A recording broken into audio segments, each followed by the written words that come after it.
Doctor Who was a bit better last night.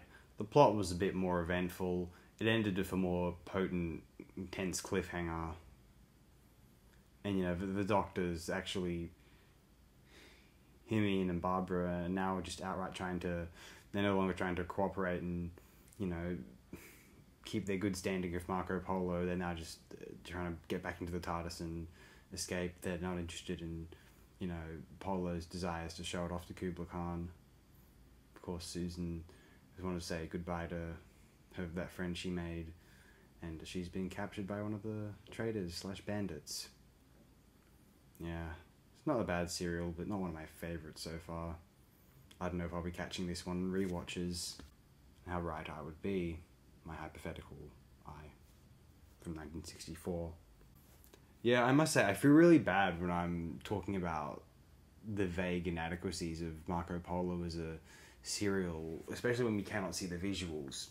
It would be one thing if I could admire the sets and the costumes, the cinematographic vision of Marco Polo, but that's just simply not possible. There's only some photographs of the set, or people who've taken photographs of their television sets.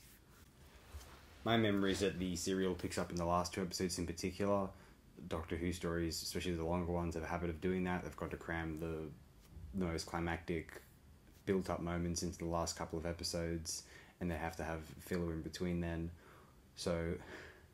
yeah, until then, we'll have to consign ourselves to referring to Marco Polo's narrative as needlessly stretched out with flat, false drama and tension.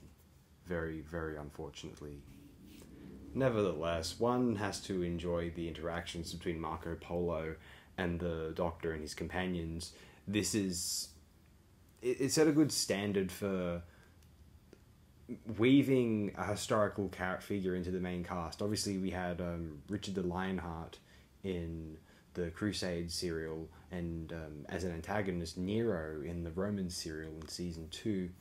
Although I think Mark Eden's Marco Polo, I don't know if this is just due to the episode being lost, has been one of the more well considered of these examples in classic Doctor Who.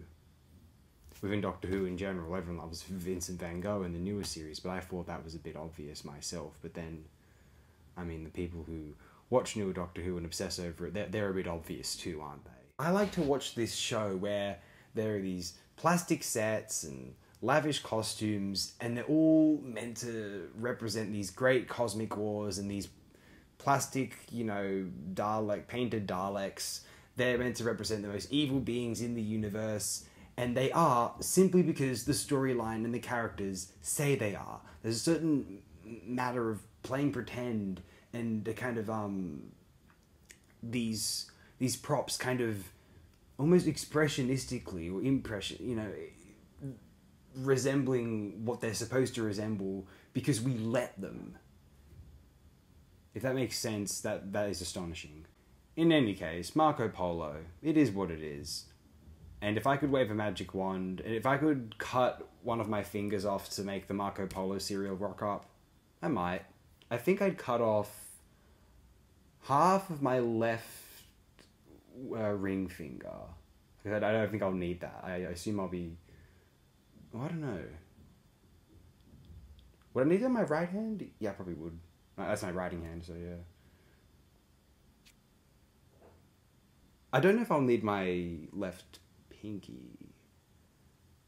I'd rather save my left pinky for the wheel in space or something. I don't know. We're not going to be talking about what limbs, what appendages we'd cut off to find Doctor Who serials. That's a discussion for another day, or possibly even another channel. I imagine there's more Doctor Who devoted channels that can have that discussion. That's not here, frankly. Anyway, I hope everyone is as well as they've ever been. Thanks again. If you're so inclined, do check this out in the next time. Marco Polo Part 6. Ooh, that'll be exciting. Well, let's hope so.